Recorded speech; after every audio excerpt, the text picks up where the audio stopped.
YCS Bologna is going to be happening this weekend, and while I plan on doing a YCS recap video as I normally do, for the first time in a long time, I also want to make some bold predictions as to how the event might shake out.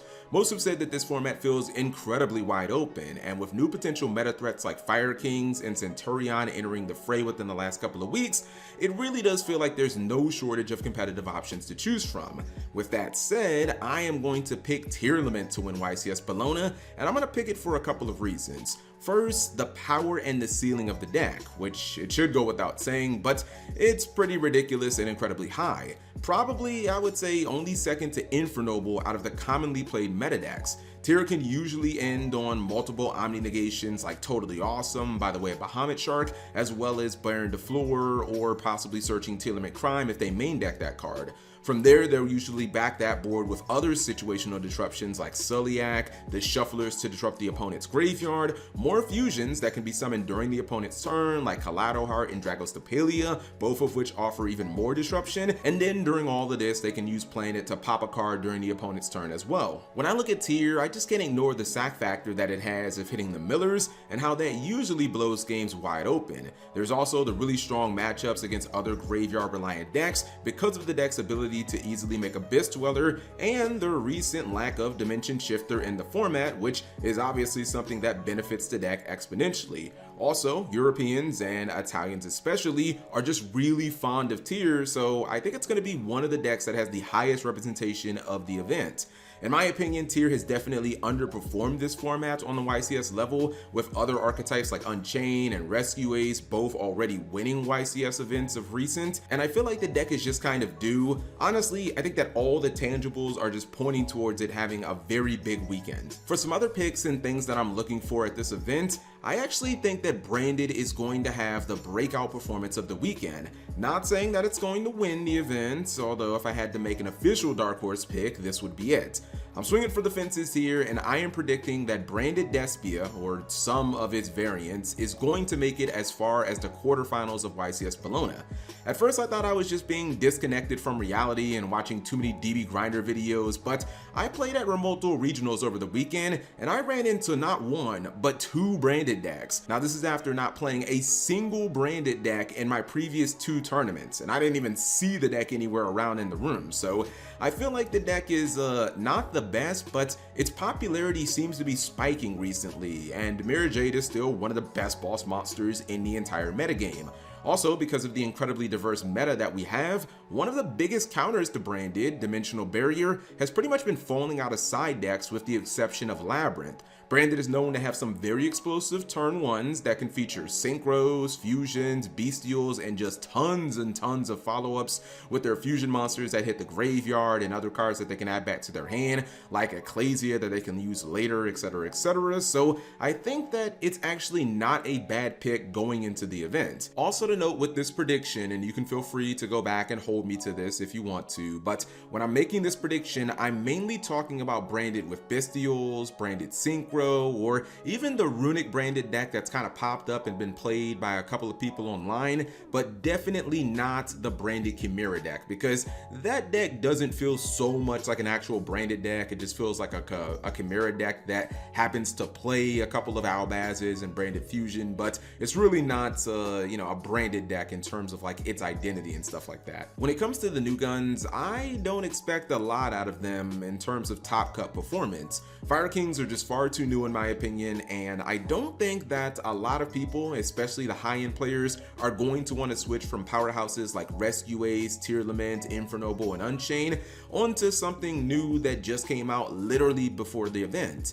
Also, despite the new structure deck being released, Fire Kings aren't technically full power yet. Whether it's some of the new Snake Eye monsters that are coming out in Phantom Nightmare, or just some of the new generic Fire Link monsters coming down the pipeline, players won't have access to all the great cards that the deck will be playing, not quite yet.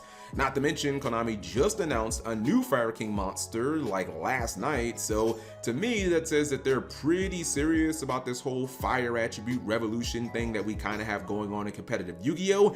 And duelists won't be able to unlock all the plays, consistency, and power of Fire Kings for at least another couple of months when we get Phantom Nightmare and people are able to incorporate those cards into the deck. Centurion, on the other hand, is like a complete wild card, and it feels like it's suffering from what I am going to officially deem Vanquished Soul Syndrome.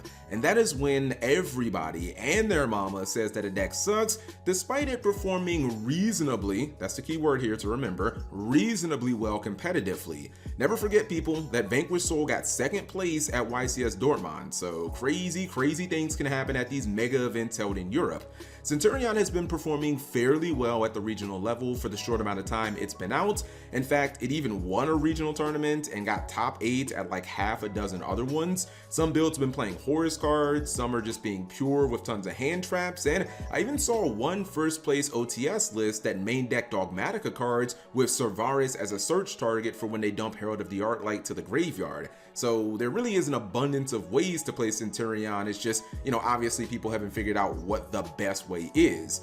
I could see this deck sneaking into the top 32, mainly because when Centurion goes off, it just drops Calamity a lot of times and the duel is completely over, because if the opponent doesn't answer that card, I mean, usually there's like Legacia and Calamity on field. That in itself is almost 8,000 damage on field, and your opponent's not able to activate any card effects, so it's just like, what are you going to do? Also, when a deck is fairly new and it's not considered that good competitively, a lot of times people don't know what all the cards in the archetype do. They don't really know how to play against it all that well, at least not from a proficient standpoint, because usually it's not what they're testing against. They're testing against what they consider to be the top tier meta, because they think that those are going to be the most popular decks and those are going to be the decks in the later rounds that they are going to be playing against. But when you do that, you end up missing out on a lot of the little niche interactions of these other potential meta decks. You end up having these moments where, what do you mean you're activating this trap card that resummons your big synchro monster from the graveyard, and then your synchro monster, she blows up my biggest monster on the field? Or what do you mean I can't run over your SP Little Knight because your synchro monster just gives her like battle protection or stuff like that? I mean, those are little things that they seem kind of inconsequential, but they're really not, because those can be the little moments that actually completely swing a game, and Centurion players might be able to get free victories because people just aren't that familiar with the deck. Now, on the other side of the spectrum, I don't think the deck is going to be that popular, because there is the negative perception of it, and there is this kind of idea floating around that it's mid or it's not that good. So it probably won't have very high representation like a Rescue Ace or like a Tier Lament, but it could end up having a very good conversion rate, because they don't know all the things to do against the deck and they don't know all the optimal plays to make against Centurion. Either way, I'm definitely looking forward to YCS Bologna, just because we have a lot of decks in the meta that could potentially end up taking that thing down, and I definitely want to see what people are inclined to play. If they are going to, go back to old faithful Rescue Ace, or people are going to be on tier, or if you're going to have some of those bold duelists who are like, you know what, Cap, I don't even care if we got all the cards. I am playing Fire Kings because I have waited for this for a very long time, and now it's here. I'm going to be playing the deck. So yeah, it'll definitely be interesting to look out for. I got to go ahead and check the time zones of Eastern time zone, and compare that to like the Italian time zone, whatever time zone they're in, to see exactly when that live stream is going to be starting. But what are your predictions for YCS Bologna? What do you think is going to win the event? What do you want to see coming from the event? And what could be something that just, might end up surprising us, something that we couldn't predict? Maybe, I don't know, like Volcanic in the top cut, something like that. Anyways, leave it in the comment section below. Thank you guys for watching, as always.